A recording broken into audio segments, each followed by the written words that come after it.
Hello. हाँ sir, आ रही है सर आवाज। हेलो।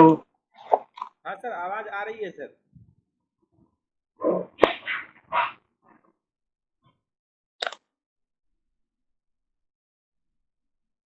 हेलो। हेलो। हाँ सर, आवाज आ रही है सर। आ रही है ना? जी सर।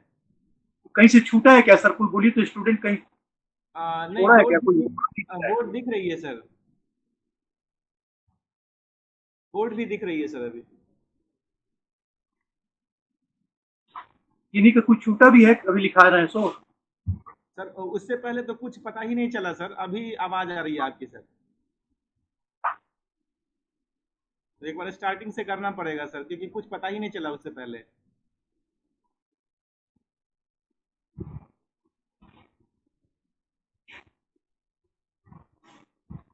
हेलो।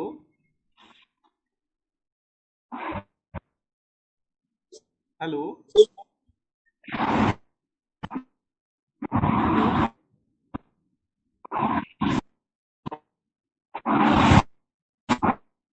कीजिए हमसे। सर आवाज कट रही है सर, आपकी क्लियर नहीं आ रही है सर आवाज।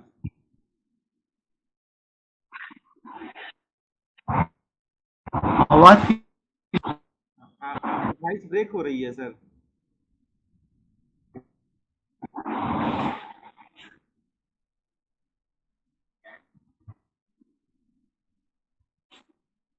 हेलो। हाँ सर। हेलो। हाँ, अभी ठीक है सर।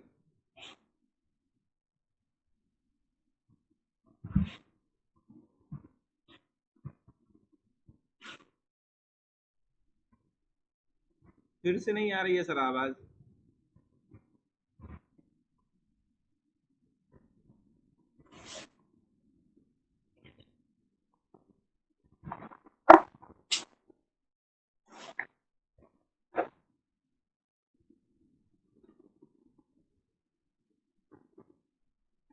हेलो, कोई स्टूडेंट बोलिए तो आवाज हमारी जा रही है।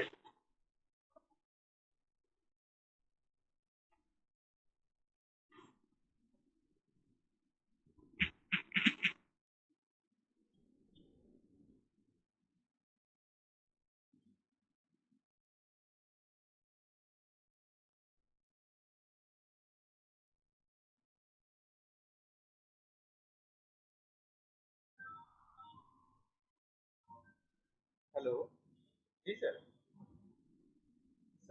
सर आवाज कभी कभी आ रही है, बहुत ब्रेक हो रही है सर वॉइस।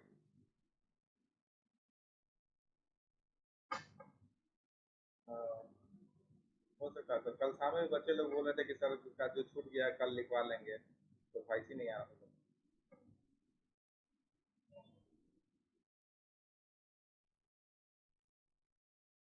हाँ, हाँ, हाँ।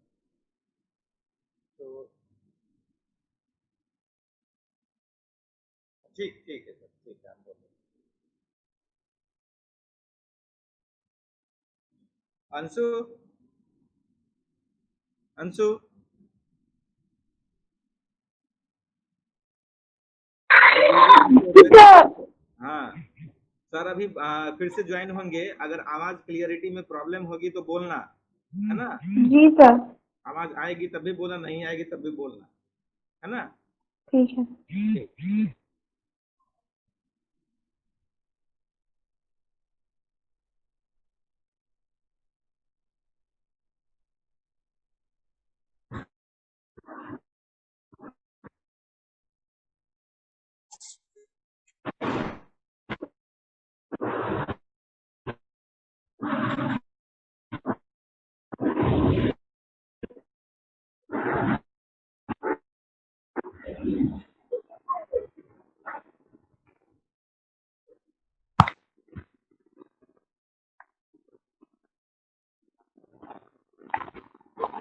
हेलो।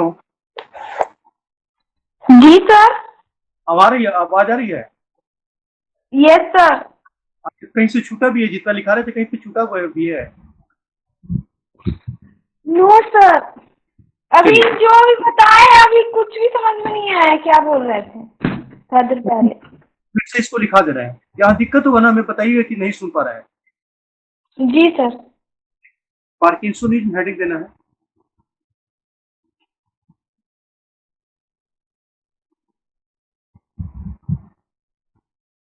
क्या देखें, it is a disorder of the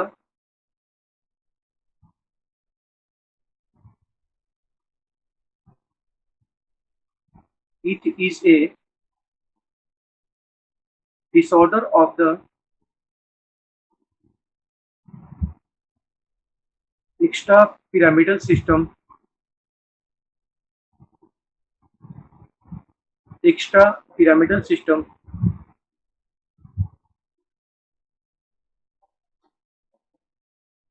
characterized by akinesia,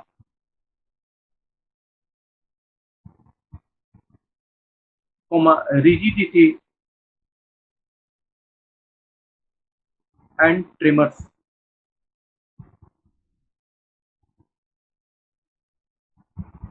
Akinesia, rigidity and tremors.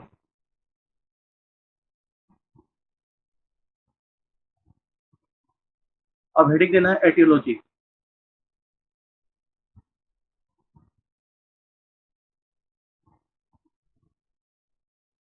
इसमें लिखे some well known causes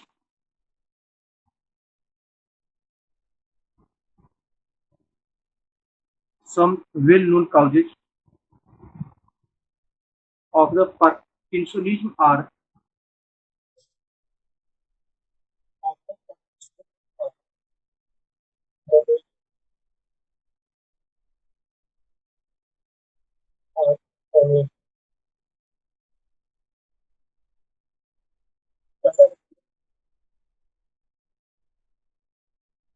sir आपका आवाज क्लियर नहीं हो पा रहा है।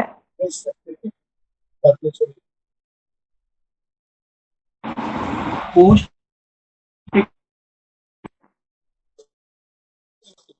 सर कट कट के आवाज आ रहा है।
आ रही है, आवाज आ रही है अब? यस सर, आ रही है आवाज। Okay.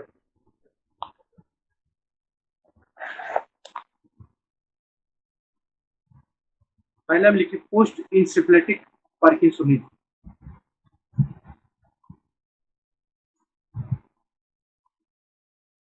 Post इंसिप्लेटिक parkinsonism,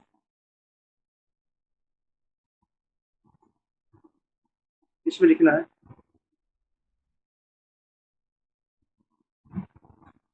parkinsonism occurring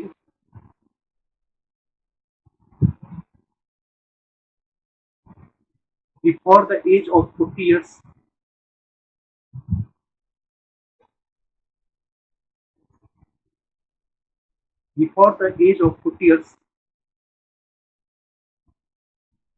and occurs due to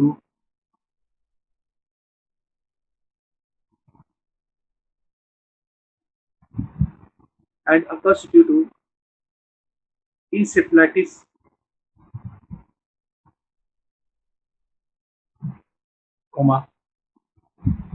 lethargia,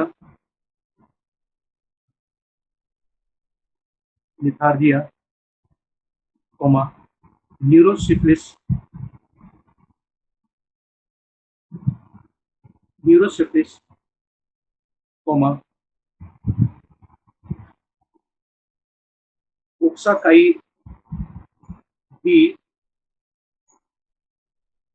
Coxsackie B, और Japanese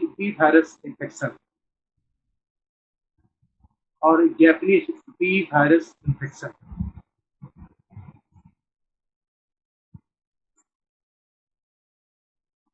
सेकेंड में लिखना है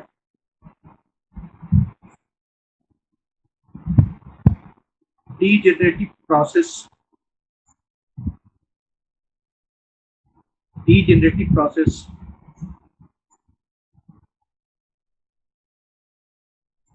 affecting the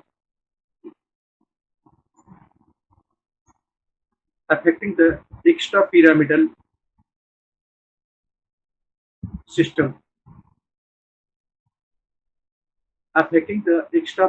system,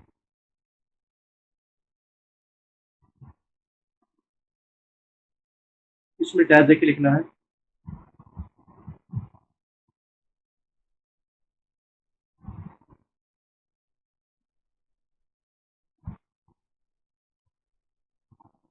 decreased secretion of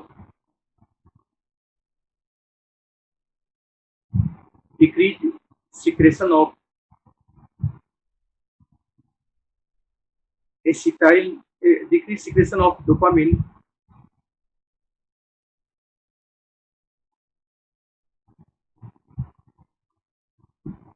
और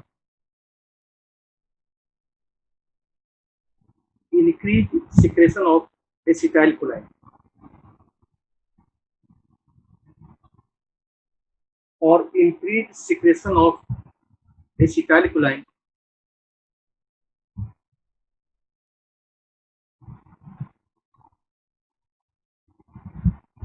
leading to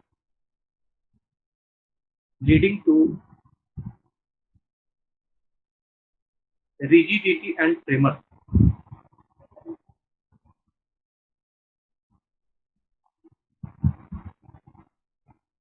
Leading to rigidity and tremors.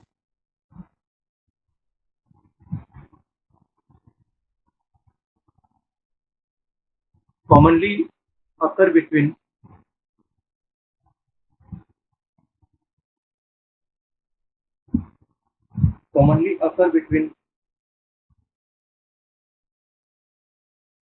the age 50 to 60 years.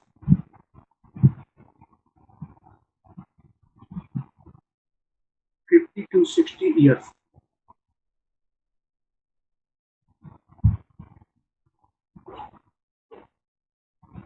Third में लिखिए drug induced parkinsonism.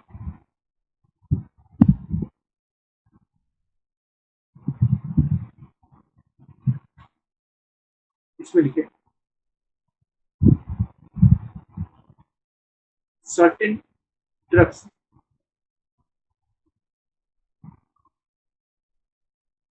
certain drugs like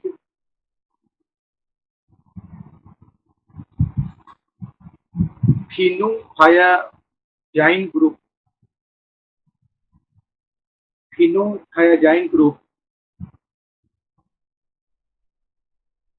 of drugs,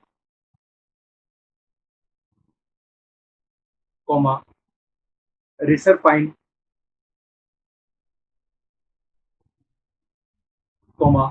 methyl dopa,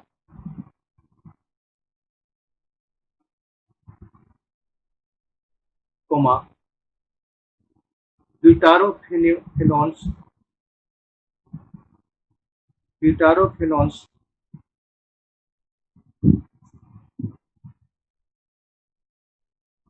may cause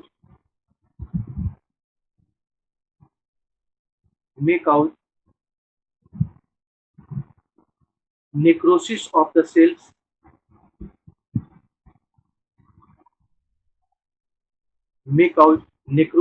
the cells of the extrapyramidal system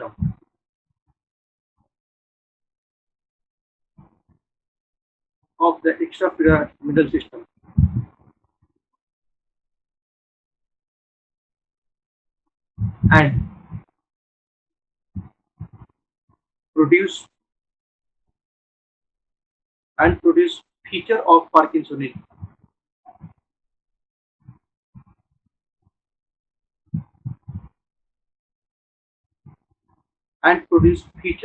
Parkinsonism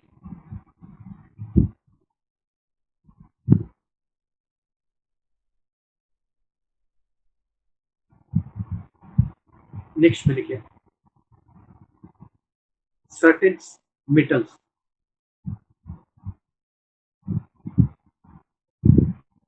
metals में डाल देखिए copper, manganese and mercury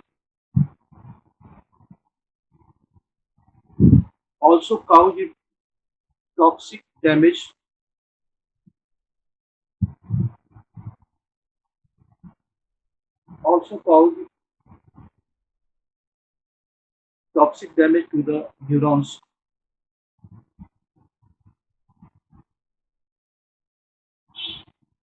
resulting Parkinsonism.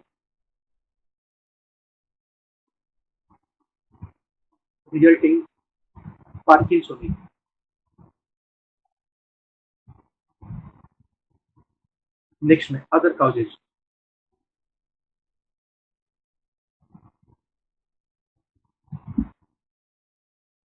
इसमें लिखे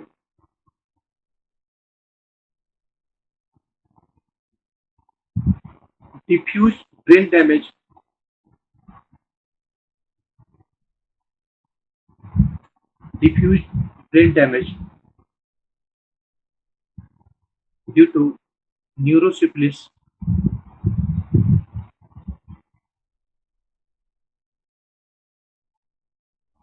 or localized damage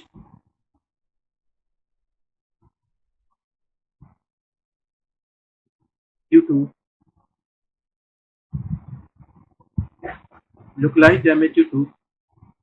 trauma, cerebral tumor.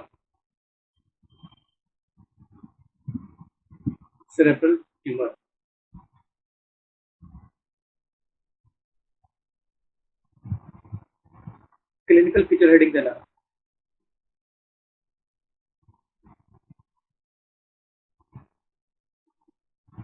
Clinical feature में पहला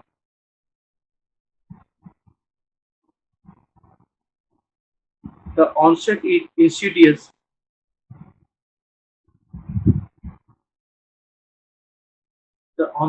insidious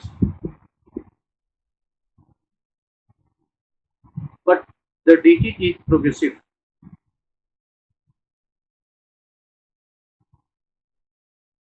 First, the disease is progressive. Second, males are more commonly affected. Males are more commonly affected.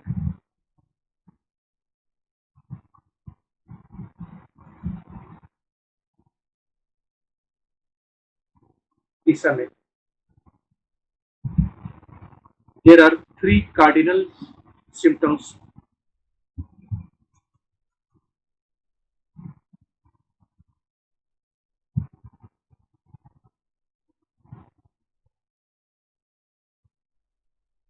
Like akinesia,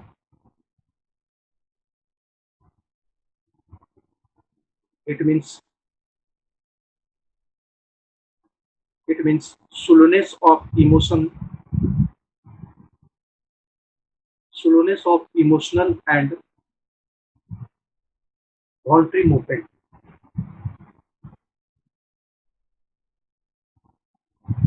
Slowness of emotional and voluntary movement.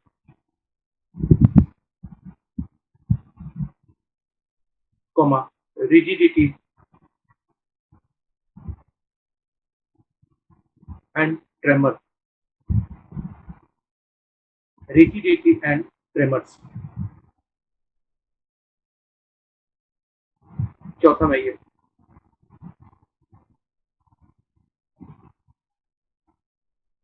the rigidity affects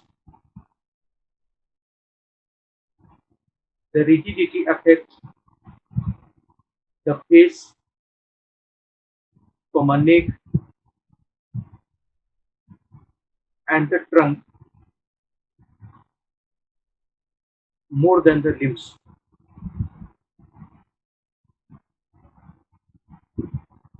Next, loss of facial expression. Loss of facial expression.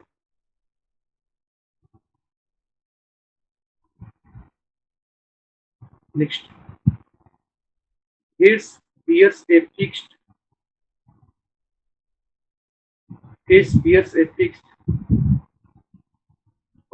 monotonous expression.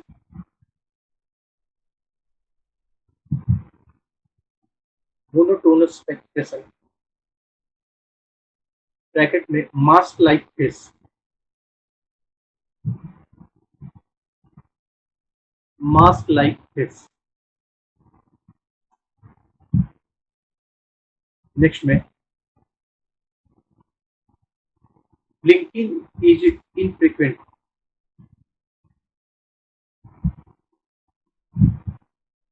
Blinking is infrequent and the eyes are staring. And the eyes are staring.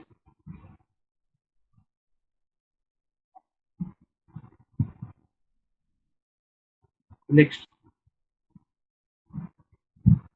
the smile is slow.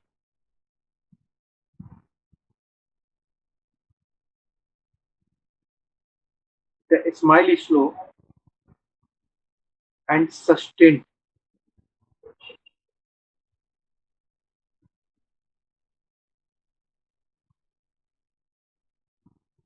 Next, the voice is monotonous.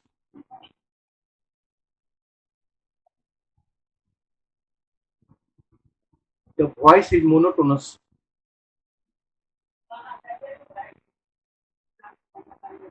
due to rigidity of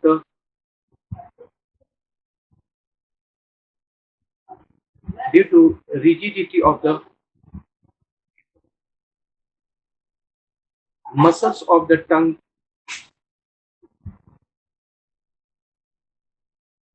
lips and larynx.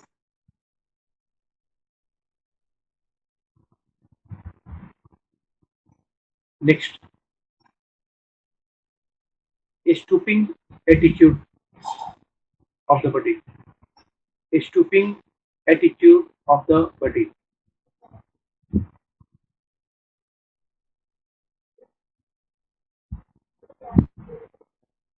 Next, restricted rotatory movement. Restricted rotatory movement of the neck,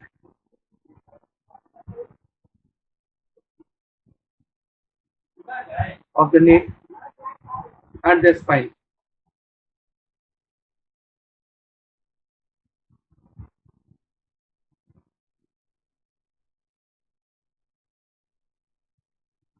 Next, the arm does not swing on walking. The arm does not swing on walking.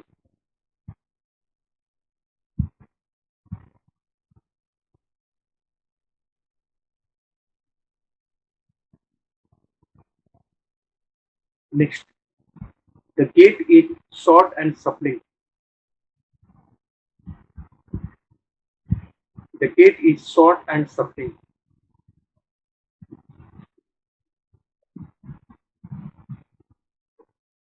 Next, tremors are first seen.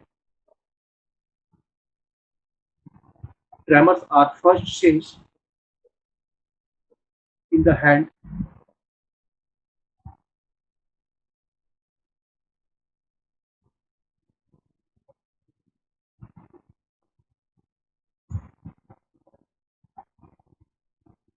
especially in the femur.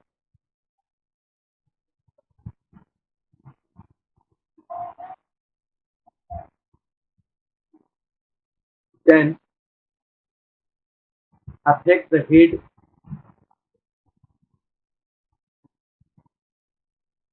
arms or the legs. Affect the head, arms or the legs.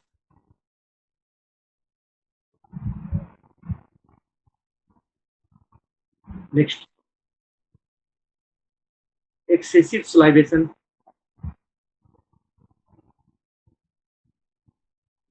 Excessive salivation. Next, greasy skin.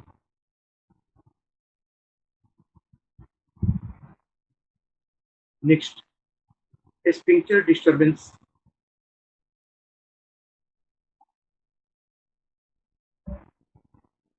Sphincter disturbance and behavior disorders.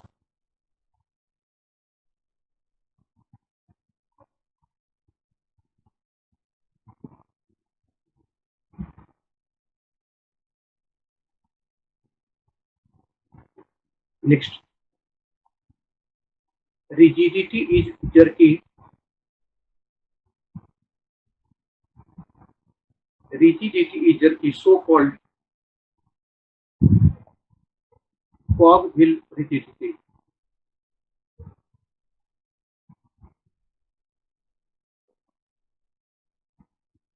Next,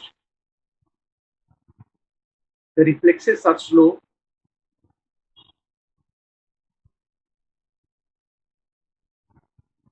The reflexes are slow and sustained.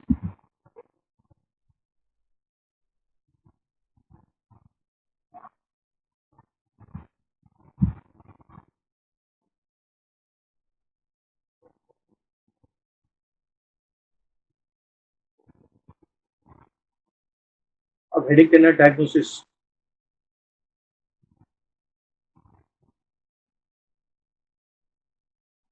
Diagnosis with diabetic. The diagnosis is most commonly the diagnosis is mostly on clinical grounds. Mostly on clinical grounds.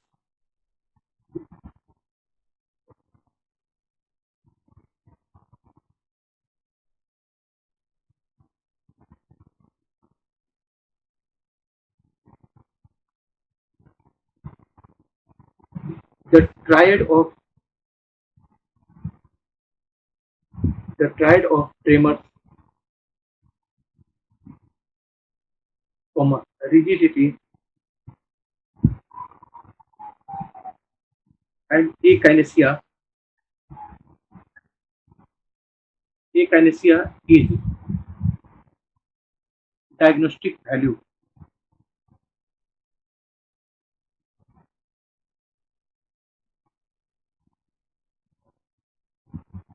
पर आप change करके इसी में CT scan, MRI,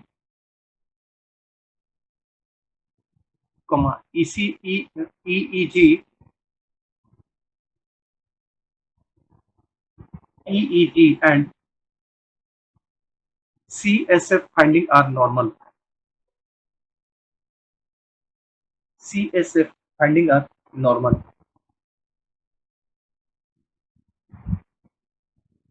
treatment में ये heading देना treatment.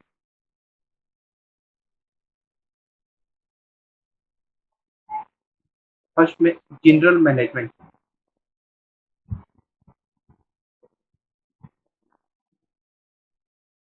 General management में पहला point, the patient must be kept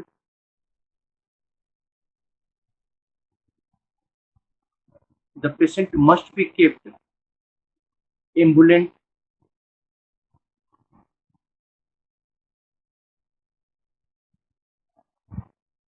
and kept physically active.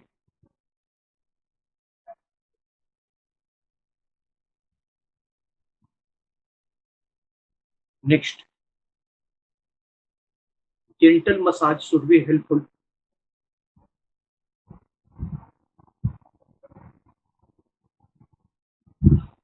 Gentle massage should be helpful.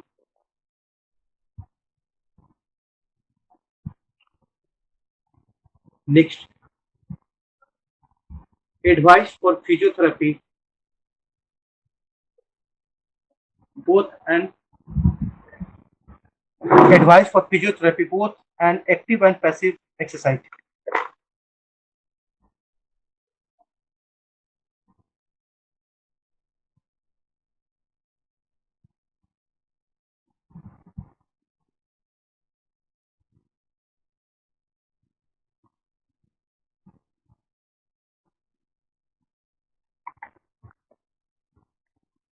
Both an active and passive exercises.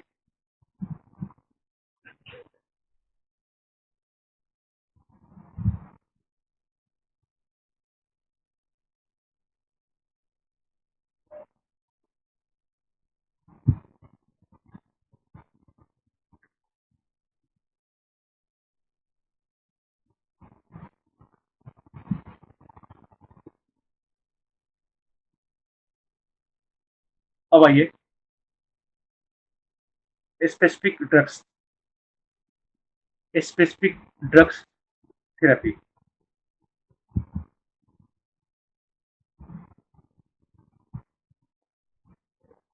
इसमें पहला anti cholinergic drugs, ANTI, CHOLI, NERGIC, anticholinergic drugs.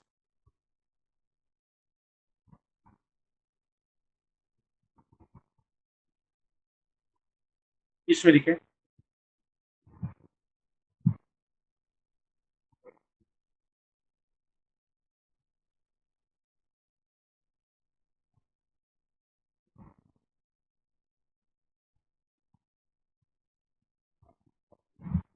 the dominance of cholinergic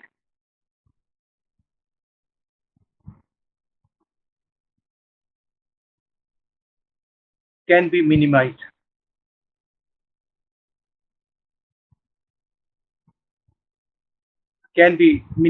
By this drug.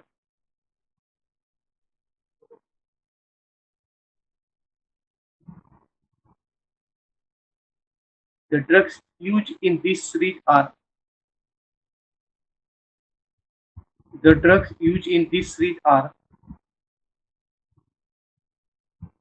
Artane, ARTANE, Artane 2 mg BID,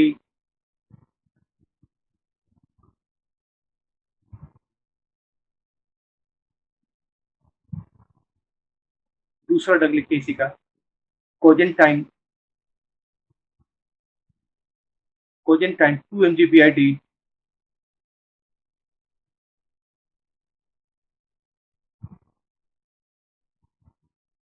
comma, या next इसी का,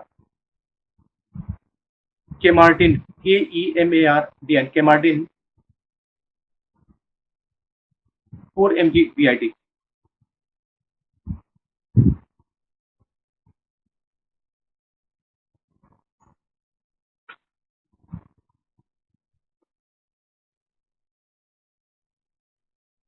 next में ये दूसरा drugs में dopaminergic drugs,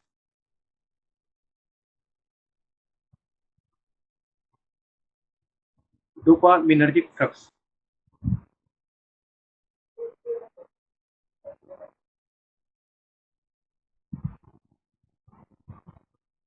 इसमें क्या देखें, it stimulate secretions of dopamine. Sir stimulate के बाद क्या बोल रहे थे? Secretion of dopamine and makes up its deficiency. And makes up its deficiency.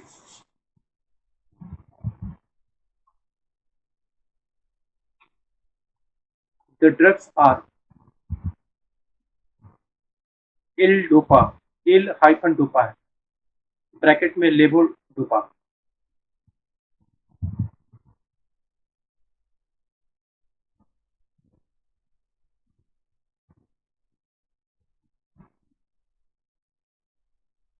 given 800 to 1500 mg, 800 से 1500 mg per day.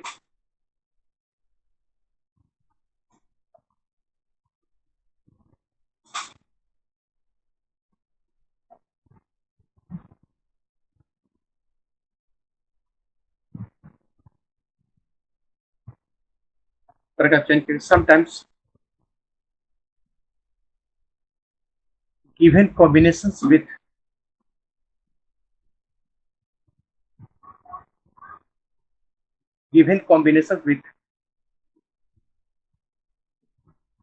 L-DOPA plus carbidopa,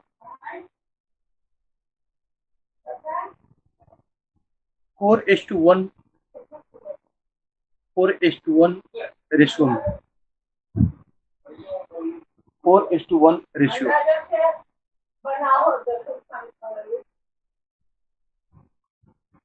second में L-DOPA plus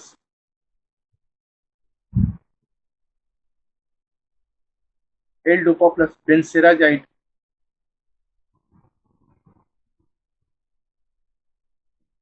4:1 combination.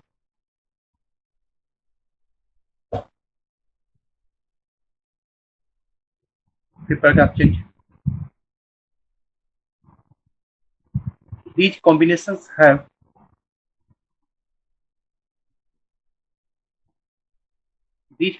have drastically cut down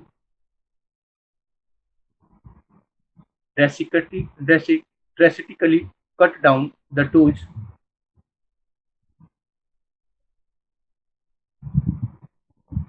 of L-DOPA 50 mg BID or TID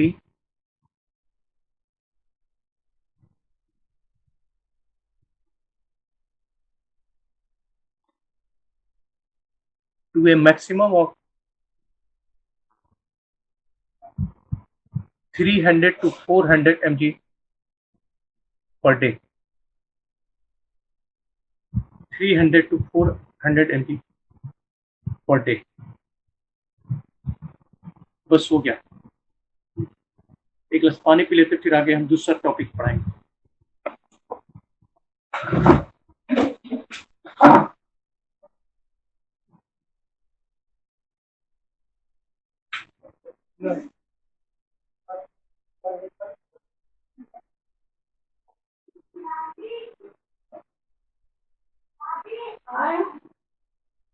अब क्या है बोलो।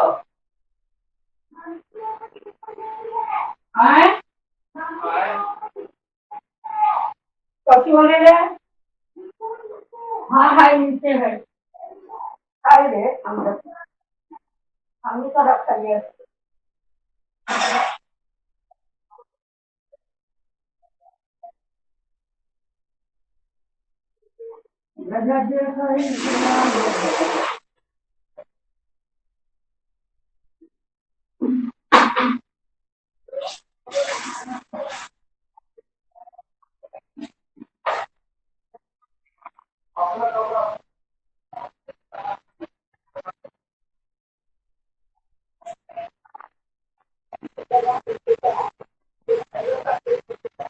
अरे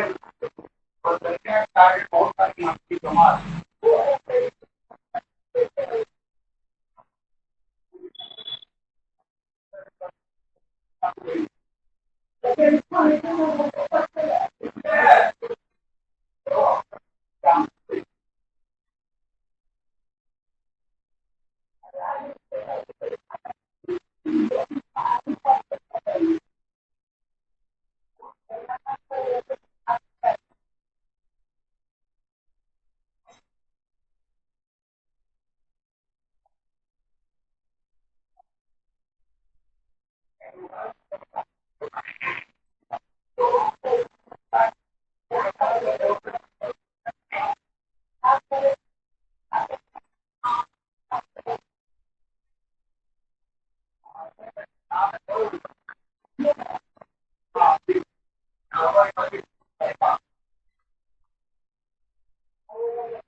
हाँ hello.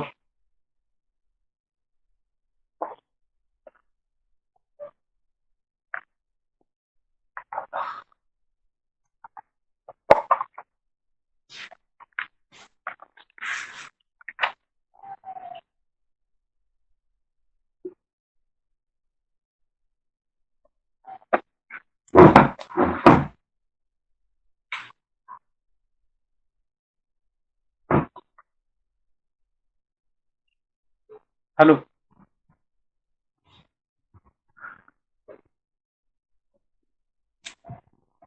Medicine में अगला डिजीज हेपेटाइटिस पर बात करता है। हेपेटाइटिस मोस्ट कॉमन डिजीज है और ये लीवर से जुड़ा हुआ है। जब भी बात करते हैं तो ये लीवर से जुड़ा हुआ डिजीज की बात कर रहे हैं।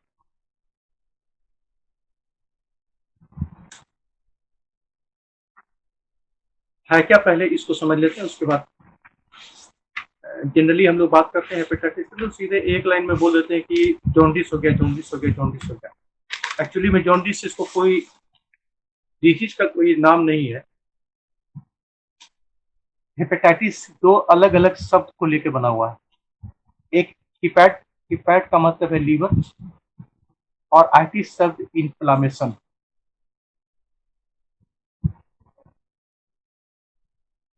बोर्ड दिख रहा है ना सबको? बोर्ड दिख रहा है ना? Hello hello. यस सर, दिख रहा है। Okay okay. ये दो अलग अलग वर्ड का मिला हुआ रूप है। लीवर को हिपैटिक या हिपैटिक सेल्स भी बोलते हैं, लीवर सेल को। और आइटिस के बारे में पहले भी बता चुके हैं पैथोलॉजी में कि जब भी आइटिस कोई ऑर्गेन के पीछे या टिश्यू के पीछे लगेगा, इसका मतलब इन्फ्लामेशन की बात हो रही है। तो लीवर सेल्स में इन्फ्लामेशन जो हो जाना, इट इज कॉल्ड हेपेटाइटिस। और इसका रिजल्टिंग, जब इसमें इन्फ्लामेशन होगा तो रिजल्ट के रूप में जो हमको दिखाई देगा ये होगा jaundice. Jaundice is the symptom, not any disease. लोग उल्टा बोलते हैं, बोलते हैं जॉन्डिस हो गया, जॉन्डिस हो गया लीवर में प्रॉब्लम, लीवर डैमेज हो जाएगा। एक्चुअली में है उल्टा, कि पहले हेपेटाइटिस होगा ना तो जैसे भी पार्किंसन में कैसे था, ट्रेमर था, रिजिडिटी था, एक एनेसिया था, ये दिखाई देता था ना, तो वो सिम्टम था, उसके आधार पे पता चलता था कि पार्किंसन में। जॉन्डिस एक सिम्टम है। ये जैसे ही दिखाई देगा ना तो ये इंडिकेट करता है कि लीवर सेल्स में कहीं ना कुछ प्रॉब्लम है, डैमेज हो गया, इन्फ्लामेशन हो गया, नेक्रोसिस हो गया, कुछ भी कारण है। लेकिन ये सीधा एक, इसका सीधा रिलेशन पहले ये होगा तब ये होगा, न कि ये होगा तब ये होगा। तो फर्स्ट हेपेटाइटिस और then after resulting symptoms is jaundice. तो अभी जो टॉपिक कर रहे हैं हेपेटाइटिस, जॉन्डिस इसी में अपने आप आ जाएगा।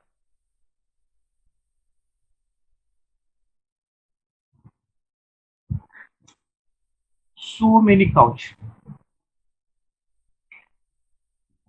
इसका हेपेटाइटिस होने का असंख्य कारण है। बैक्टीरियल इन्फेक्शन,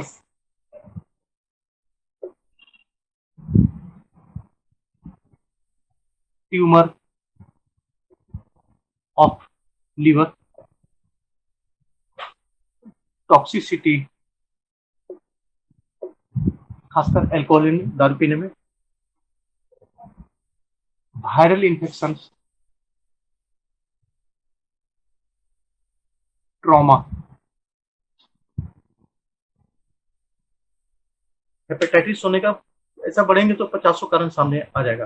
कई ऐसे डिजीज, कई ऐसे ड्रग्स, सब हेपेटाइटिस, खासकर ये रिफाम्पिसिन, एंटी ट्यूबरकुलस जो भी है ड्रग्स, उसमें 3-4 हिपेटोटॉक्सिक है। सब अगर प्रोलॉन्ग टाइम ले रहे हैं ना तो हेपेटाइटिस क्रिएट करेगा। तो 50 कारण, लेकिन जो हमारा टॉपिक्स है सिलेबस के अनुसार से, वो हमको चर्चा करना है वायरल हेपेटाइटिस पर। हमारा टॉपिक है वायरल हेपेटाइटिस। तो सीधे वायरल हेपेटाइटिस कहते हैं। ये बोलता है कि inflammation of liver due to viral infection.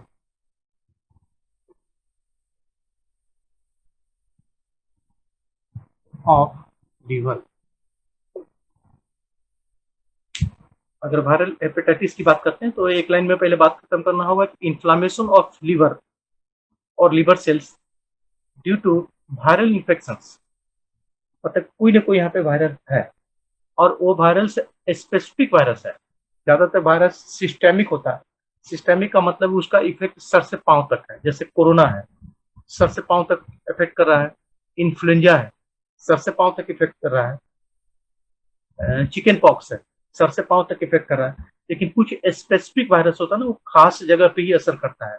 जैसे पोलियोमाइलिटिस है, तो स्पाइनल कॉर्ड के एंटीरियर हॉर्न सेल्स, उसी ढंग से ये जो ग्रुप का वायरस है, ये स्पेसिफिक सिर्फ लीवर सेल्स को ही इफेक्ट करता है। बाकी पूरे सिस्टम से इसको बहुत ज्यादा लेना देना नहीं, थोड़ा देर अफेक्ट करता है फिर लीवर में सेटल डाउन हो जाता है।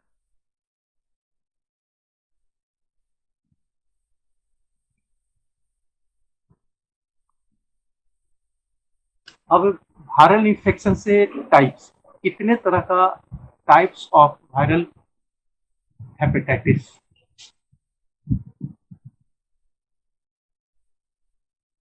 सबसे most common in India hepatitis A, second hepatitis B, third hepatitis C, then hepatitis D, and then after hepatitis E.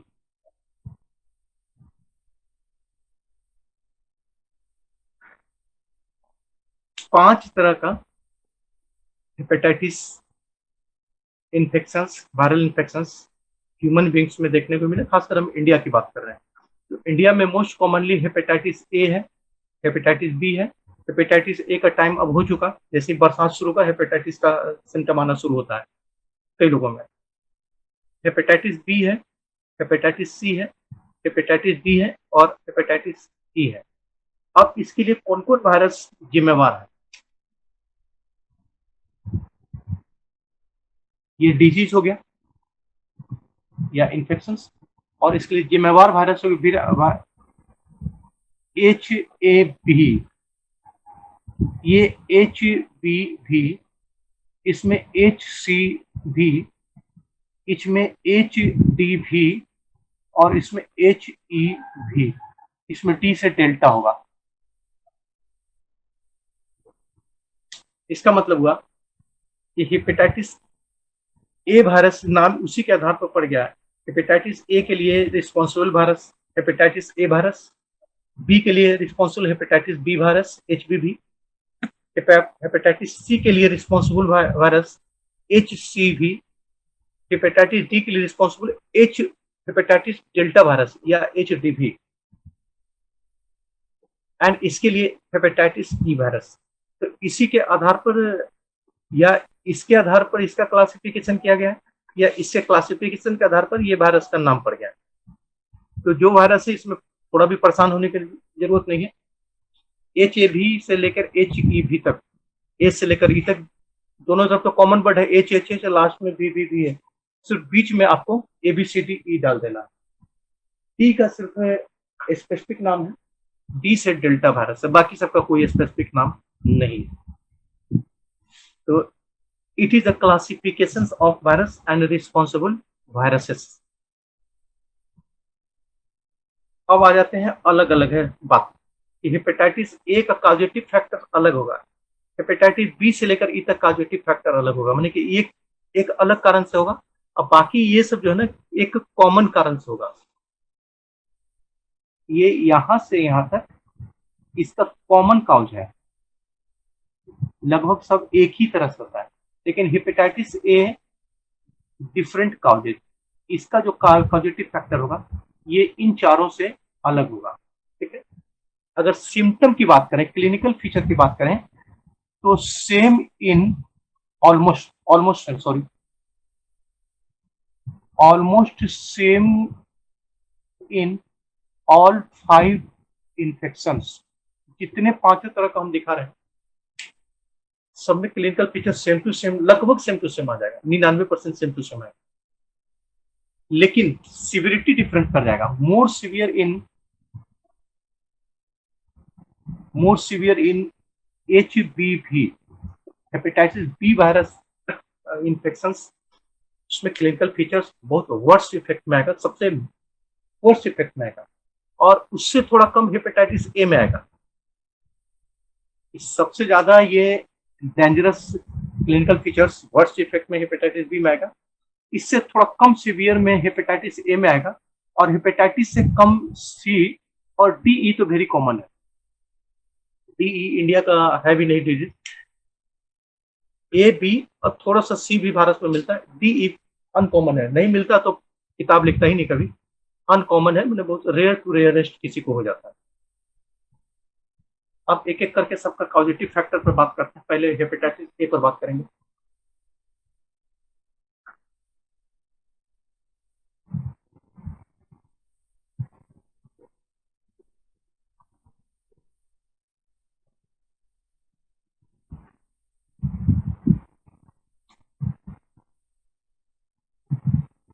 Hepatitis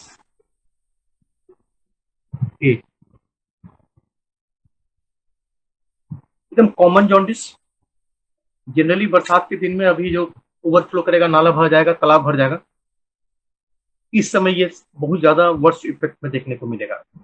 और ऑल हेपेटाइटिस का अप्रॉक्स 75% केसेस इसी का होता है। पांचों वायरस की बात करें तो 75% खाली हेपेटाइटिस ही होता है, बाकी 25% में इतना चारों जो है ना वो अपना शेयर करता है।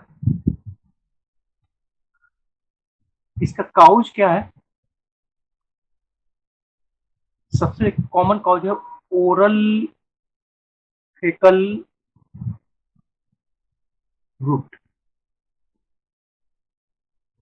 अगर एक लाइन में बात करें तो ओरल फेकल रूट मतलब कि हेल्दी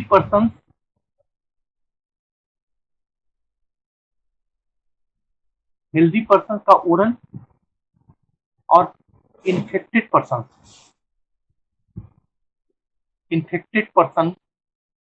का फीकल, माने एक का स्टूल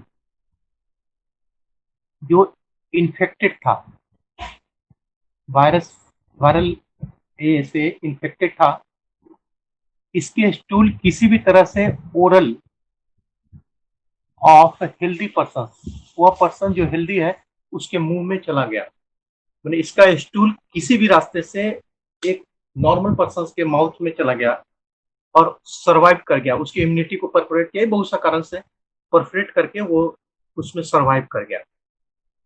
इसलिए इन्फेक्शन का अगर एक लाइन में जवाब देना होगा ओरल फेकल रूट, ये एक नंबर के क्वेश्चन में आ सकता है। Hepatitis causative factor of hepatitis A is death, तो डेथ में है, ये रास्ता आने का 8-10 कारण है, लेकिन आपको एक नंबर का क्वेश्चन पूछ रहा है, मतलब इस सारा को समराइज करके पूछ रहा है, तो सिर्फ आप ओरल ये वाला उतार देंगे, ओरोफेकल रूट, बस बात खत्म हो गई। अब आता है ओरल फेकल रूट से जा कैसे रहा है।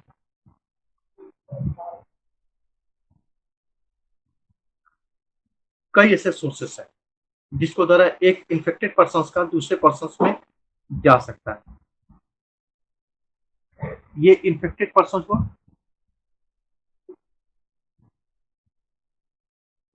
इसके स्टूल में प्रेजेंट हेपेटाइटिस ए वायरस वहां पे उसमें प्रेजेंट है, जिसका डायमीटर काफी छोटा होता है और आराम से ये हमारे म्यूकस मेम्ब्रेन को भी परफोरेट करके जा सकता है। अब ये किस किस रास्ते से जाएगा, तो पहला इंडिया में बात करते हैं, तो इंडिया में हाइजीन की तो बहुत कमी है। पहला non hygiene conditions, non hygiene condition का मतलब सीवेज का प्रॉब्लम है। जैसे घर में टॉयलेट बना हुआ है तो उसको टंकी में उसको डिस्पोज करने के बजाय लोग डायरेक्ट नाला में जोड़ देते हैं, ओपन नाला में जोड़ दिए, नाला में बह रहा है, तो स्टूल मटेरियल्स एक वहां से स्प्रेड कर गया, that is called non hygiene conditions.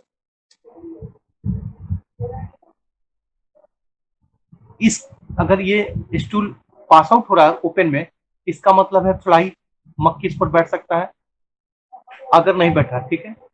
Water supply, water supply का मतलब है कि जहाँ पे स्टूल एक्सक्रेट किया जा रहा है, मैंने डेफिकेट किया जा रहा है, उसके अगल बगल में कुआं है, तालाब है, नदी है, बंधा हुआ है, तो ऐसा जगह पे वो गंदगी वहां पे बह के, जैसे बरसात में तो बह के वहां से चला गया, तो एक एक मिनट वेट कीजिएगा।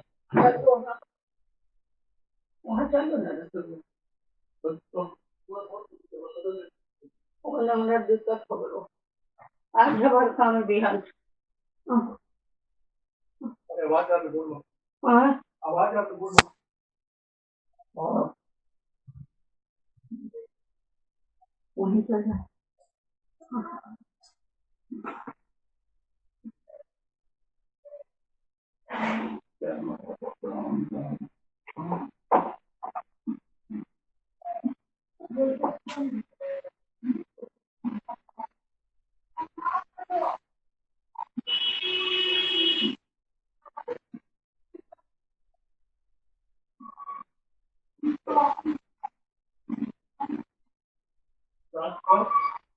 हो गया काफी पसंद है।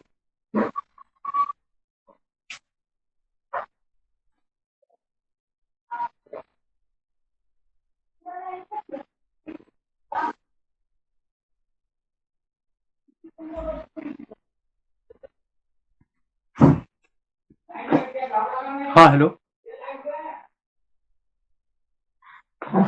ये वाटर सप्लाई है।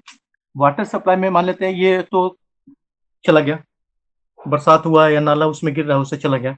सेकंड बोलता है कि जैसे सीवेज जा रहा है वहीं पर हमारा पानी का पाइप होता है शहर में, ये कहीं से फटा हुआ है, तो ये स्टूल मटेरियल छोटा छोटा छोटा छोटा छोटा वो पार्टिकल्स में टूट जाते हैं और यहाँ से वाटर सप्लाई के द्वारा चले आ सकते हैं। तो दो तो बहुत कॉमन रूट हो गया।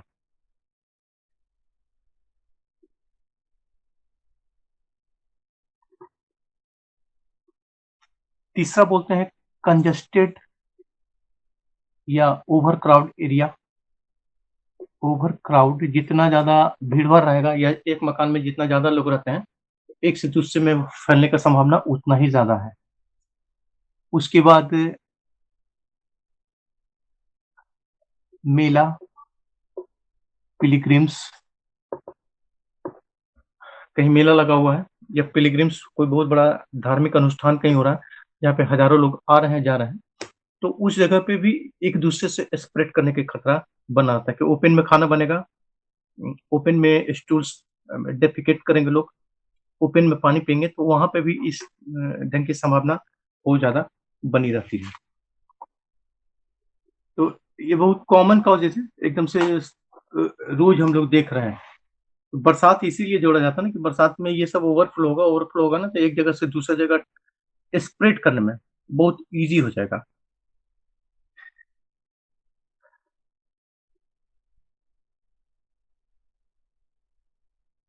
अब हेपेटाइटिस बी पे आते हैं।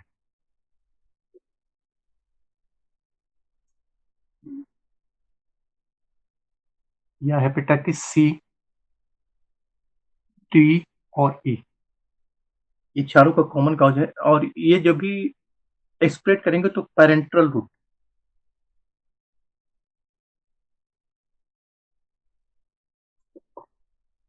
इसको ओरोफेकल रूट से कोई लेना देना नहीं है। अगर बकल कैविटी से चला भी जाता है तो वहां जाके कुछ होने नहीं जा रहा है, हमारा एसिडिक प्रॉपर्टी जो स्टोमक से सिक्रेट हो रहा है पेप्सिन का, वो उसको वहीं पर वो खत्म कर देगा, तो कोई असर भी वहां नहीं होने जा रहा है। तो जब भी जाएगा पैरेंटल रूट का मतलब कि भाया ब्लड वेसल्स, एकदम सीधे ब्लड वेसल्स से जब इन्फेक्शन या इन्फेक्टिव सब्सटेंसेस अंदर जब तक नहीं जाएंगे तब तक इन्फेक्शन नहीं होगा। अब ये कैसे कैसे जा सकते हैं? पहला इंजेक्शन से,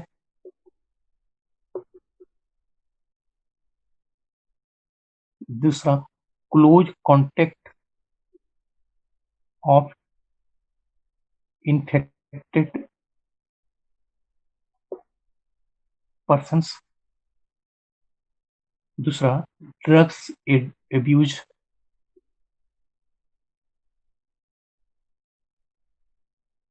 देख नेक्स्ट homosexual, prostitutions,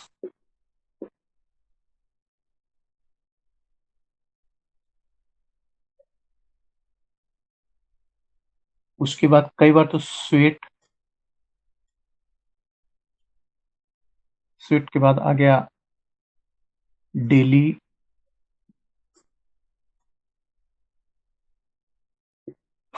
यूटेंसाइल।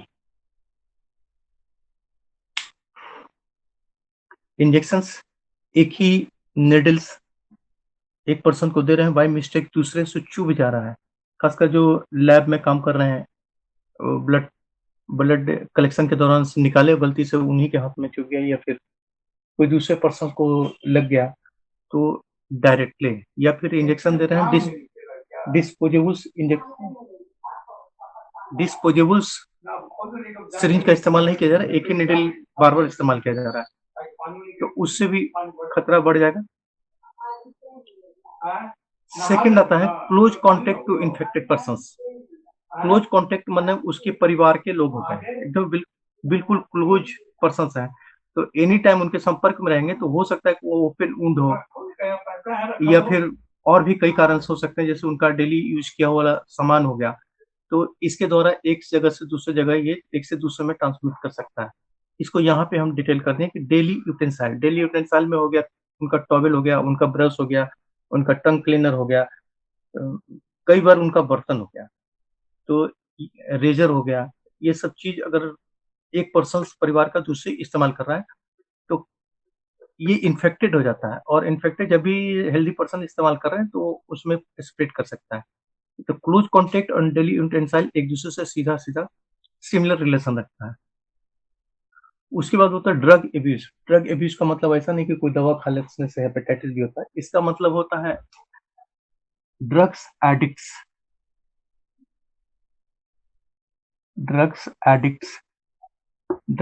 मतलब ऐसे पर्सन जो नशा का सेवन करते हैं और इंजेक्शन के द्वारा लेते हैं। इंजेक्शन में वो क्या करते हैं ना, बहुत महंगा आता है, तो थोड़ा सा वो इतना सा एम्पल सिरिंज में भर लिया और काफी कॉस्टली 60,000 70,000 के आसपास में इतना कॉस्टली आता है, तो उसको भरने के बाद थोड़ा सब आईवी बहुत ट्रेंड होता है कि इंट्रावेनसली एक दूसरे में वो स्प्रेड कराते हुए चले जाते हैं। तो जैसे ही ये एक जगह से दूसरे जगह से तीसरे जगह देते जाएंगे, मतलब एक ही इंजेक्शन कई लोगों में वो शेयर किया जाएगा, तो इसका रिजल्टिंग के रूप में हमारे सामने ये आ सकता है।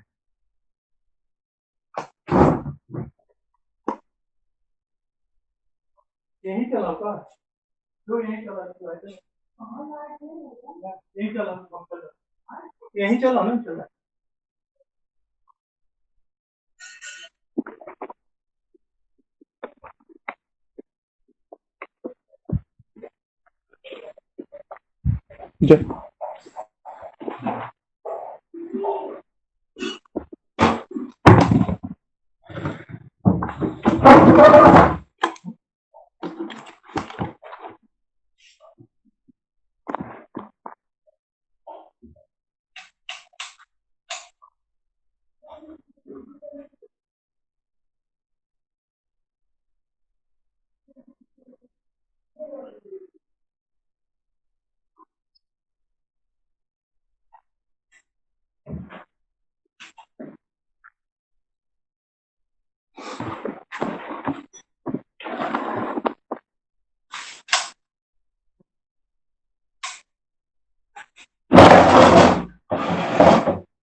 हेलो, बोर्ड दिख रहा है? तो बिजली चली गई है, इन्वर्टर भी काम नहीं कर रहा है, इसलिए रूम चेंज किया। दिख रहा है? हेलो, यस सर, दिख रहा है। ओके।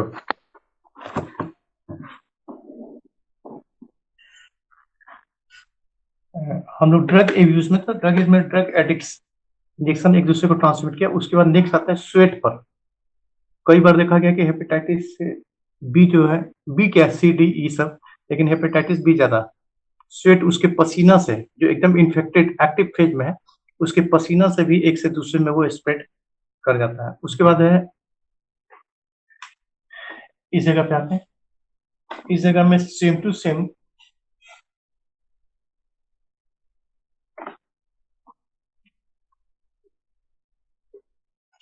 सेक्सुअल इंटरकोर्स, इसमें ये सीमेन में मौजूद रहता है, वेजिनल फ्लूइड में ये मौजूद रहता है वायरस। तो किसी तरह से इन्फेक्टेड पर्सन से संपर्क में आ जाते हैं, और संपर्क में आने के बाद ब्लड का मैंने एक्यूमुलेट ब्लड किसी तरह से वेसल्स वहां से डैमेज कर जाते हैं, और डैमेज करने के बाद ये सेमिनल फ्लूइड या वेजाइनल फ्लूइड के संपर्क में आ जाता है वो पार्ट, तो एक दूसरे में स्प्रेड कर देते हैं। उसमें most commonly homosexual in male या यूंकस, मेल मेल का फिजिकल रिलेशन या इंकस इस ढंग का इलिसिट ट्रांसजेंडर के साथ इलिसिट रिलेशंस है, तो ये ज्यादा कॉमनली अफेक्ट करते हैं। और नेक्स्ट में आता है प्रोस्टिट्यूशन। प्रोस्टिट्यूशन मैंने कई लोगों से जो इलिसिट गलत रिलेशन रखा है उनमें स्प्रेड करने के चांसेस बढ़ जाते हैं। उसके बाद आता है blood transfusion.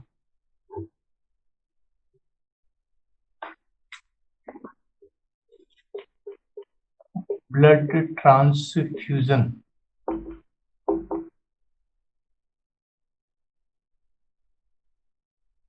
infected blood transfused।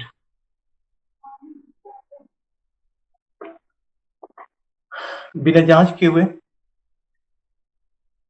Hepatitis B है या नहीं, सी है या नहीं, वो दूसरे को चढ़ा दिए तो निश्चित रूप से उसमें हो जाएगा। तो बी और सी कॉमनली एक ही तरीके से फैलते हैं, बी सी दोनों की बात करते हैं। डी ई का भी कॉमनली कॉजेटिव फैक्टर सेम है, लेकिन कई बार देखा कि सी और ई, हेपेटाइटिस सी और ई बिना कारण का, ऐसा जितना भी बात की पांचों सातों उसमें से कोई भी कारण नहीं है। लेकिन ओल्डर पर्सन का मतलब है 60 प्लस में चल रहा है और उनका कोई क्रोनिक ऑपरेशन चल रहा है जिसमें बहुत लंबा टाइम हो रहा है, लंबा टाइम में 2 घंटा 3 घंटा का ऑपरेशन हो, जैसे कार्डियक का ऑपरेशन हो रहा है, पल्मोनरी का ऑपरेशन हो रहा है, हिप जॉइंट का ऑपरेशन हो रहा है, ट्रांसप्लांटेशन हो रहा है, तो ये ऑपरेशन बहुत लंबा समय चलता है।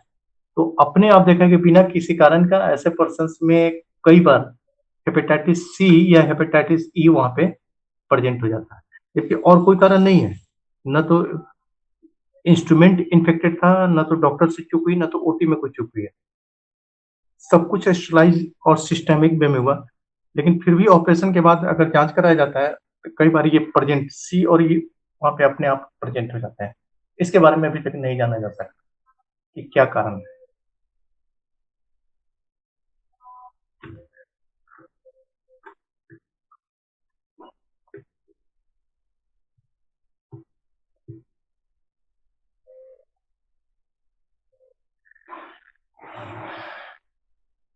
उसके बाद आता है क्लिनिकल फीचर।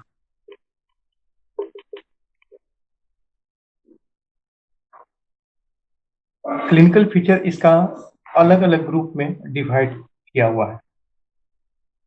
इसमें फर्स्ट प्री इक्टेरिक फेज, दूसरा द फेज ऑफ इक्टेरिक और जॉन्डिस,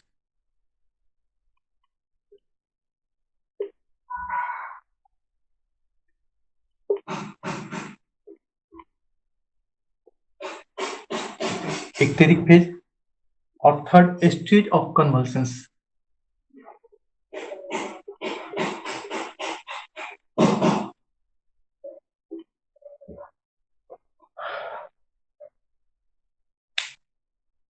थ्री डिफरेंट फेज में क्लिनिकल फीचर्स। क्लिनिकल फीचर पांचों का अभी बात कर चुके कि पांचों का सेम टू सेम होगा,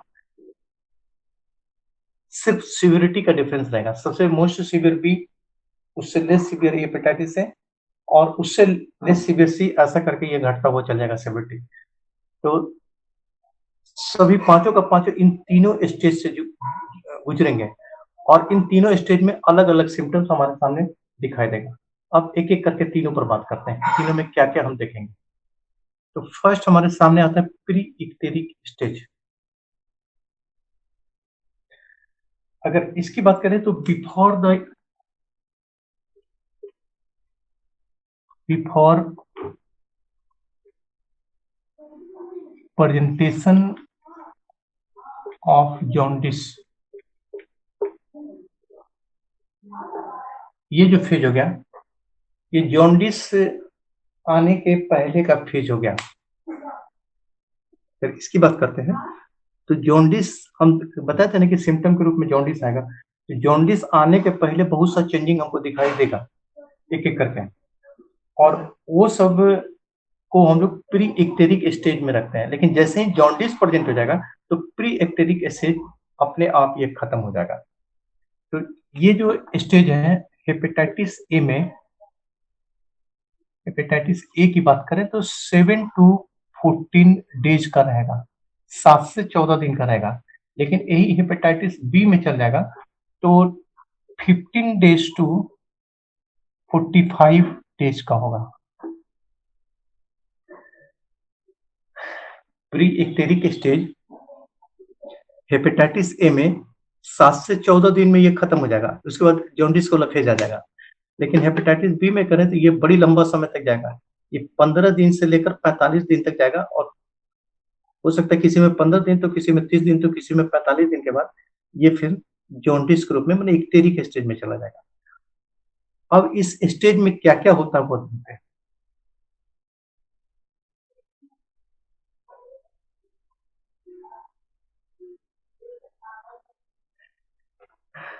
सबसे पहले एब्डोमिनल अपसेट। एब्डोमिनल अपसेट में क्या मिलेगा? डायरिया, वोमिटिंग, नहीं पहले नोजिया, नोजिया, वोमिटिंग, उसको सिस्टेमिक में माइल्ड फीवर, उसके बाद एनोरेक्सिया,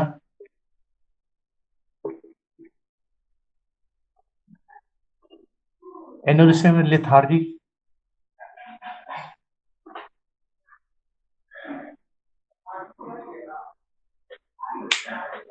इंक्यूबेशन पीरियड के बाद, इंक्यूबेशन पीरियड अलग अलग है। इंक्यूबेशन पीरियड हेपेटाइटिस ए की बात करें तो 15 डेज to 30 डेज, 15 से 30 दिन के बाद। जैसे आज वायरस किसी के शरीर में प्रवेश किया तो 15 से 30 दिन के बाद ये सिम्टम सामने आएगा। लेकिन हेपेटाइटिस बी की बात करें तो ये 30 डेज to 3 मंथ, ये 3 महीना के बाद भी हो सकता है कि सिम्टम आना शुरू करेगा। तो जब भी आएगा आफ्टर लैटेंट फेज, मतलब इंक्यूबेशन पीरियड के बाद प्री एक्टेरिक स्टेज आएगा। सबसे पहले एब्डोमिनल अपसेट, एब्डोमिनल अपसेट में उसको डायरिया होने लगेगा, फ्रीक्वेंट डायरिया। फ्रीक्वेंट डायरिया मैंने दवा लेगा फिर ठीक हो जाएगा, फिर दवा लेगा फिर ठीक हो जाएगा, और लगातार होता रहेगा। उसके बाद नोजिया, नोजिया मैंने वोमिटिंग का टेंडेंसी रहेगा, वोमिटिंग होगा नहीं। उसके बाद वोमिटिंग भी हो सकता है। उसके बाद माइल्ड फीवर, हल्का फीवर 99-100 के आसपास में, बहुत हाई फीवर इसमें नहीं होता। उसके बाद एनोरेक्सिया, एनोरेक्सिया में या तो उसको भूख मर जाएगा, लॉस ऑफ एपेटाइट सीधा हो जाएगा, या फिर वो खाना लेना भी चाहेगा, खाना लेगा भी तो उसके शरीर में वो सूट नहीं करेगा, अब्जॉर्ब नहीं हो पाएगा। साथ में बोलता है कि डिस्ट्रेस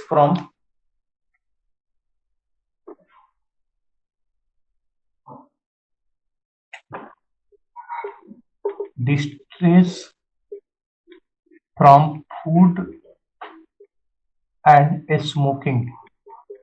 अगर स्मोकिंग भी करता है तो उस समय तत्काल, जिस समय प्री एक्टेरिक स्टेज गुजरेगा तो वो स्मोकिंग करना दूर हो जाएगा, उससे डिस्ट्रेस गिरना होने लगेगी, लेना नहीं चाहेगा। एंड डिस्ट्रेस फ्रॉम फूड, खाना उसके सामने रखेंगे तो अनिच्छा, वो खाने की इच्छा में नहीं रहेगा। उसके बाद लेथार्जी, लेथार्जी मैंने सुस्त हो जाएगा, शरीर उसका सुस्त होने लगेगा। उसके बाद weakness, loss of body weight,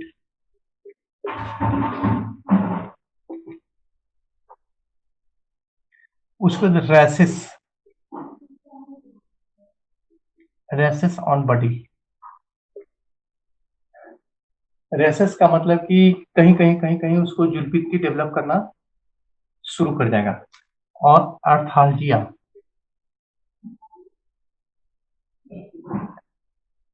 एर्थाल्जिया का मतलब ज्वाइंट पेन। ज्वाइंट पेन वो भी खास करके कमर में पेन, नी ज्वाइंट हो गया, तो ये सब जो है ना प्री इक्टेरिक स्टेज में, इतना ये लगातार चलता रहेगा। लेकिन ये जो फेज है प्री इक्टेरिक स्टेज का फेज है, ये हाईली इन्फेक्टिव होता है, हाईली इन्फेक्टिव फेज है। हाईली इन्फेक्टिव फेज का मतलब है कि इस समय इसके संपर्क में आने के बाद, ऐसे लोगों के संपर्क में आने के बाद दूसरे को होने की संभावना कई गुना बढ़ जाती है। तो प्री एक्टेरिक स्टेज बहुत इन्फेक्टिव स्टेज है, और इस समय स्टूल जो पास आउट होगा, ये स्टूल में ह्यूज अमाउंट ऑफ वायरस मौजूद है, और ये दूसरे को अफेक्ट करने के लिए जिम्मेवार हो सकते हैं।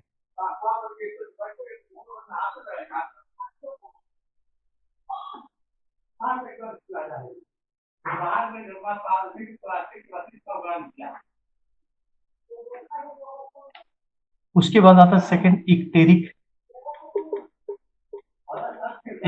फेज। इक्टेरिक फेज का मतलब होता है jaundice, phase of jaundice.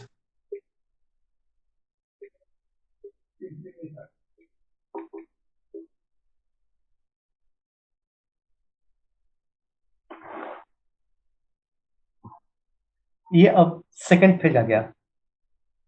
Second phase में presence of symptom of jaundice. इसमें क्या देखेंगे? येलोइश और deep brown,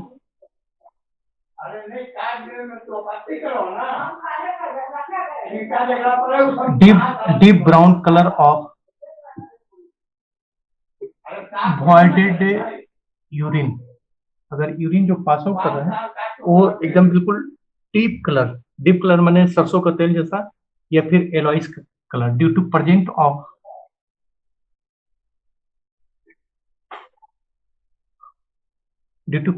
of bilirubin.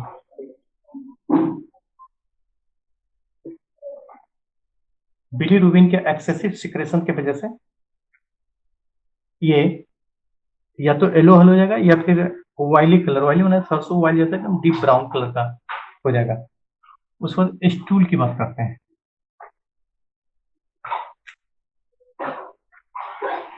Urine का स्टूल बिकम्स पेल कलर। पेल कलर का मतलब होता है कि जैसे एलोइस कलर, ये सब एलोइस कलर में कन्वर्ट होगा, तो वो येलो की जगह सादा होने लगेगा। मैंने स्टूल का कलर एक्चुअली में येलो होना चाहिए बाइवेल्डिन की वजह से, और ये धीरे धीरे करके सादा पेल कलर का मतलब कि एक गिलास दूध में एक चुटकी हल्दी मिला देते हैं, और जो कलर ऑब्टेन करेगा इट इज पेल कलर। तो ये धीरे धीरे करके पेल कलर में कन्वर्ट होगा। तो ठीक उल्टा, यूरिन जितना डीप होता जाएगा ये उतना सादा होता हुआ चला जाएगा।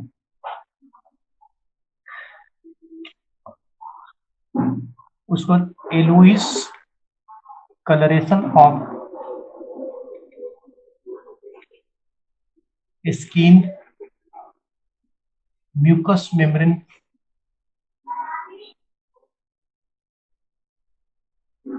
स्केलरा,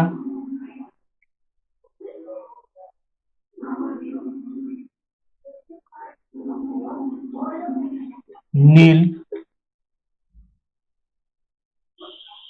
इन सबों के अलावा स्किन येलो कलर हो जाएगा, म्यूकस मेम्ब्रेन पीला हो जाएगा, और उसके बाद नेल, नाखून अगर पैर हाथ का देखते हैं तो वो पीला हो जाएगा, और नाखून के बाद स्केलरा मतलब आंख का जो व्हाइट पोर्शन है, ये भी धीरे धीरे करके येलो कलर में कन्वर्ट कर देगा, तो एकदम से साफ साफ इतना दिखाई देगा। इसके अलावा क्या क्या होगा?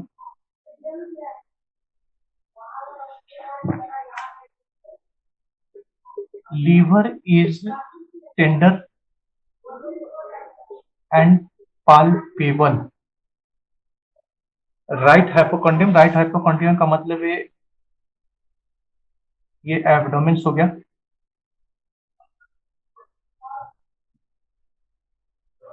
नौ पार्ट में भाग कर देते हैं ना, तो ये वाला राइट हाइपोकॉन्ड्रियम हो गया।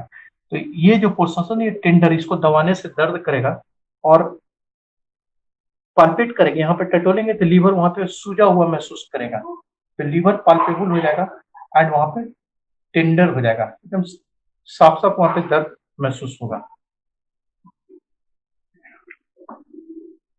उसके बाद spasmodic pain in right hypochondrium reason,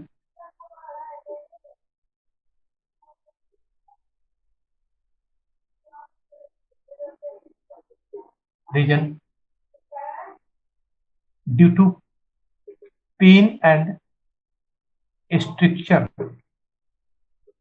of liver cells। दाहिना साइड में वो झुका हुआ रहेगा, वो मतलब दर्द रहेगा ना, तो स्पाज्मोटिक कंडीशन डेवलप कर जाएगा और लीवर सेल स्टिक करेगा, उसमें इन्फ्लामेशन से धीरे धीरे धीरे वो स्टिक करेगा, कड़ा होता जाएगा, तो जिसकी वजह से वो आदमी दाहिने तरफ झुका रहेगा, वो पूरा स्ट्रेट करेगा ना, तो वहां पर वो पेन फील करना शुरू कर देगा, दर्द आना शुरू कर देगा।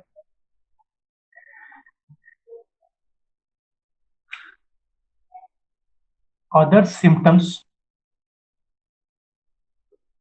of pre-icteric stage is continue।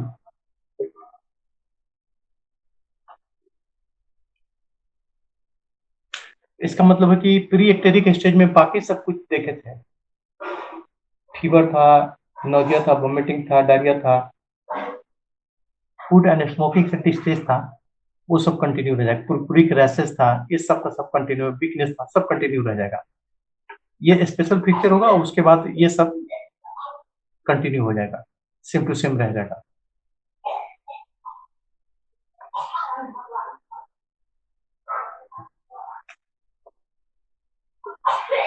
Third में स्टेज ऑफ कन्वर्सेंस।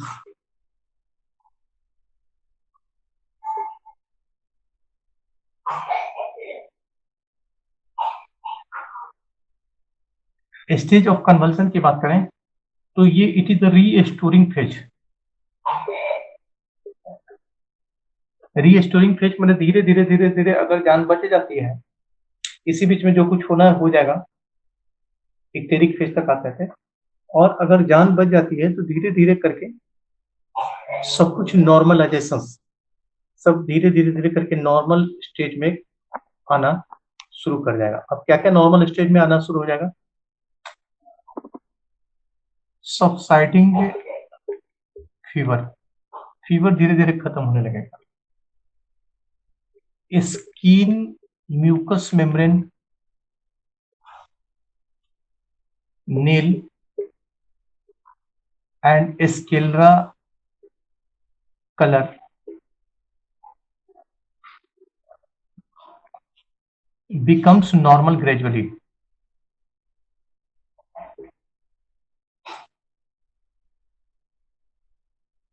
जो कुछ पीला हो गया था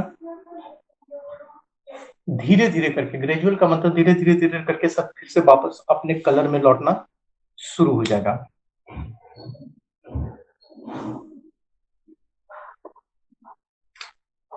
नोजिया, वोमिटिंग, सबसाइड, ये धीरे धीरे करके खत्म होने लगेगा। उसके रिटर्न ऑफ एपेटाइट, भूख वापस आना शुरू हो जाएगा, धीरे धीरे करके उसको भूख भी लगना शुरू हो जाएगा। व्हाट लेथार्जी प्रेजेंट, सुस्ती प्रेजेंट रहेगा and severe weakness,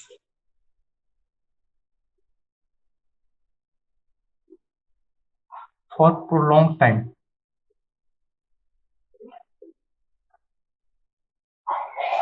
severe weakness for prolong time का मतलब हो गया कि ये सब तो ठीक हो जाएगा, लेकिन लेथार्जी जो सुस्ती है, वीकनेस है, उसको कमजोरी है, ये एकदम लगातार कंटिन्यू रहेगा और कई बहुत प्रोलॉन्ग में 3-3 सप्ताह 4-4 सप्ताह के लिए, कई बार 8-8 सप्ताह के लिए लगातार उसको ठीक होने के बाद भी लगातार ये जारी रहेगा। अब इतना लिख लेते हैं क्योंकि इसमें बहुत बचा हुआ है, अभी डायग्नोसिस बचा हुआ है, इसका मैनेजमेंट बचा हुआ है, ये फिर कल क्लास लेंगे तो उस समय पढ़ा के लिखा लेंगे, अभी इतना लिख लेते हैं।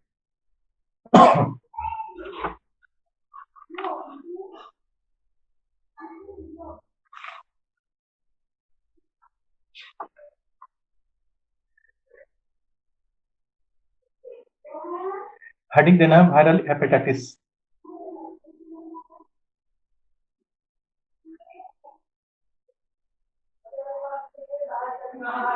दे देखें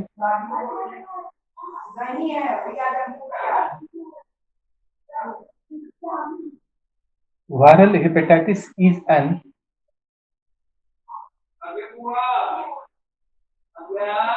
viral hepatitis is an acute infectious disease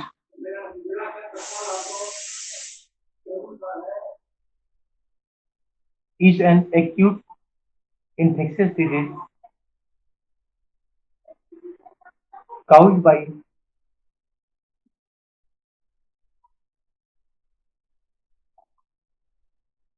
hepatotropic viruses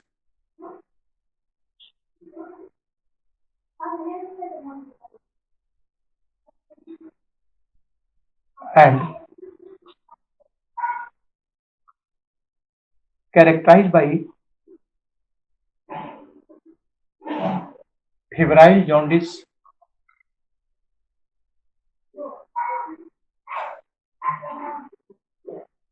and marked constitutional disturbance.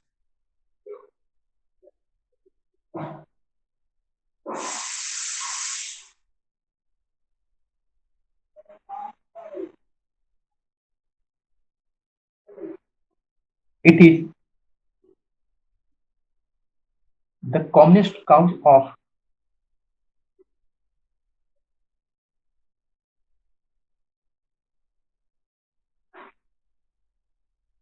jaundice in this country.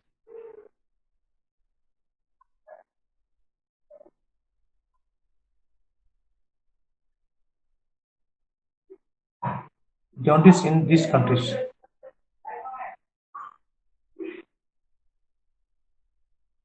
Aetiology लिखे।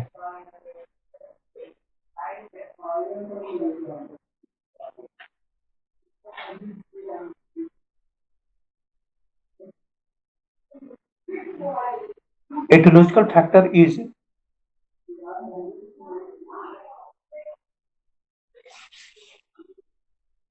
differ in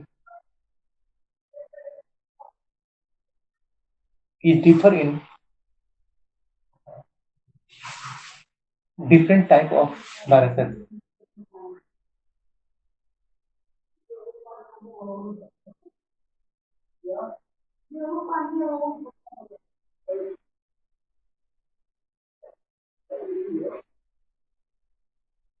And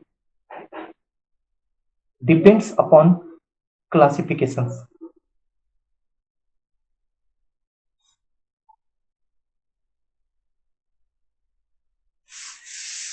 हेडिंग देना है क्लासिफिकेशन ऑफ वायरल हेपेटाइटिस।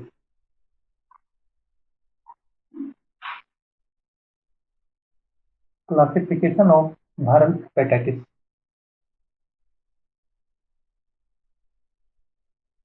देखें, it is of following types.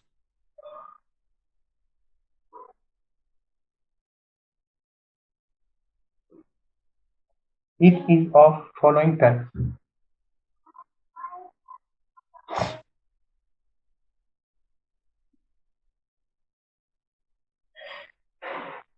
पहला में hepatitis A virus,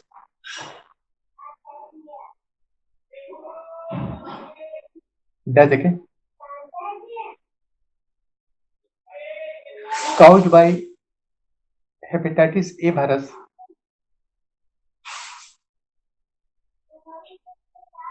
caused by hepatitis A virus, bracket में HAV,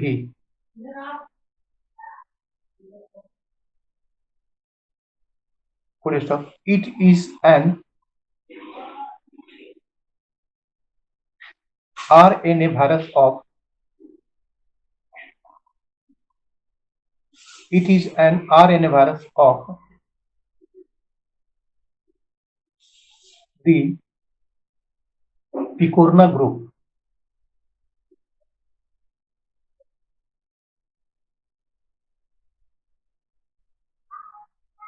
second में hepatitis B virus,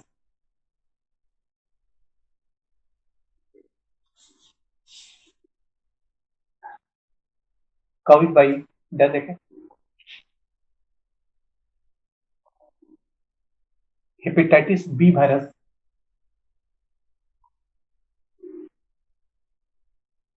bracket में HBV,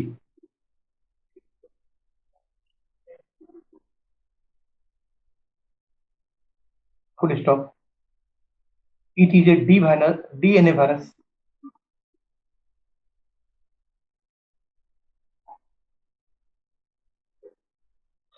third में आइए hepatitis C virus, hepatitis C,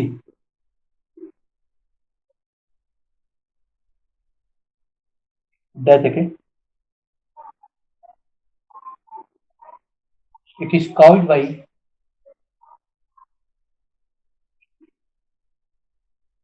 hepatitis C virus, hepatitis C virus, which is none A none B, which is none A none B.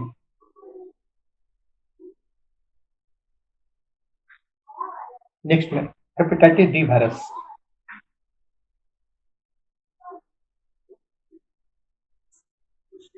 देखें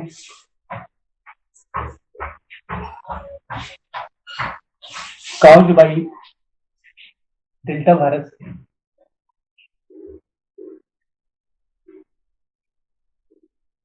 caused by delta virus, bracket में HDV, bracket में HDV.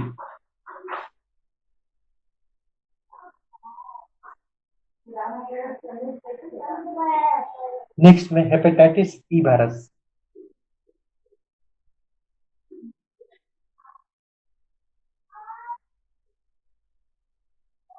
Hepatitis E virus,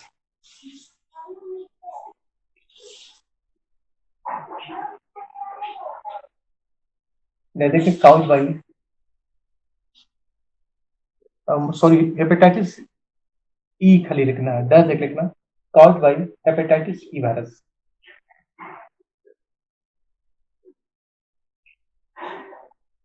caused by hepatitis E virus, bracket में HEV.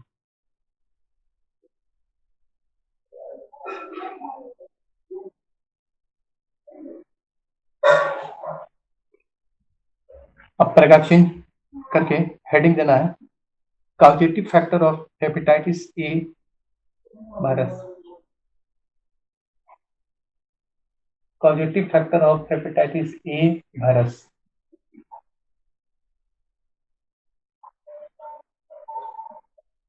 देखें commonest type of hepatitis, commonest type of hepatitis,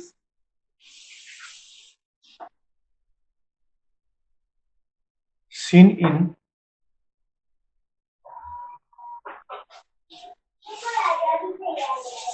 75% cases, seen in 75% cases of hepatitis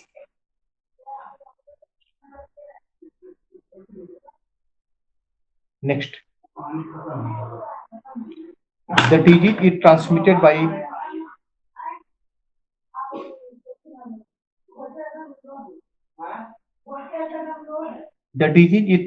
by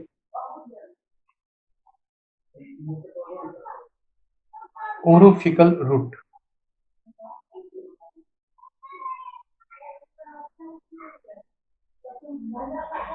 Next,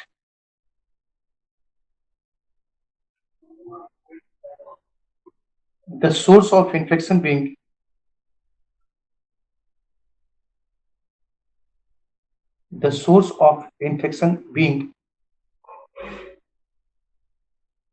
fecus of an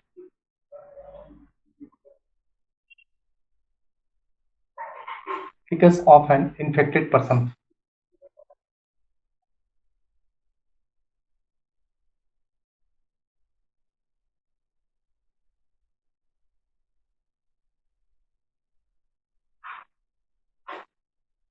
The predisposing factors are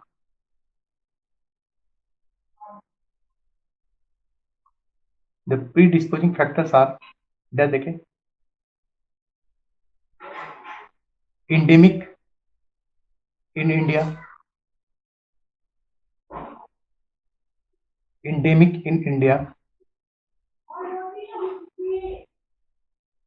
next, contaminated water supply,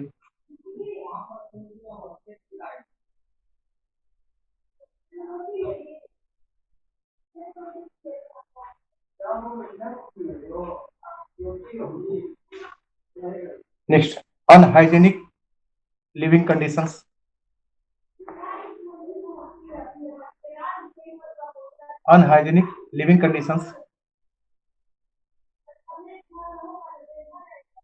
next, overcrowding,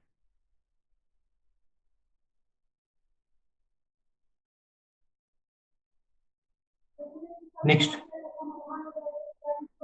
improper disposal of fecus,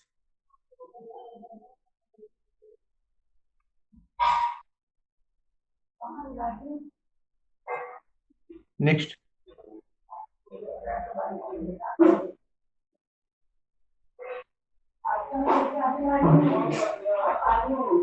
presence of flies,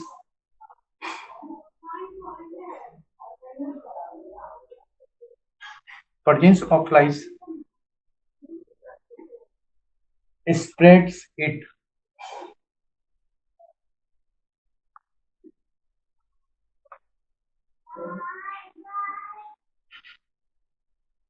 Next, the incubation period is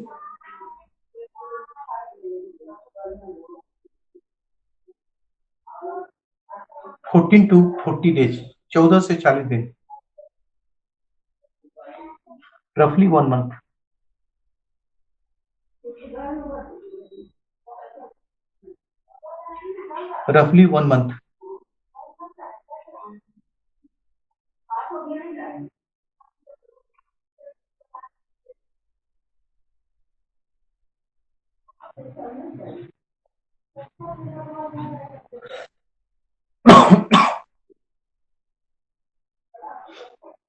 खत्म हो गया, बाकी जितना रह गया वो कल फिर पहले पढ़ा देंगे फिर लिखा देंगे.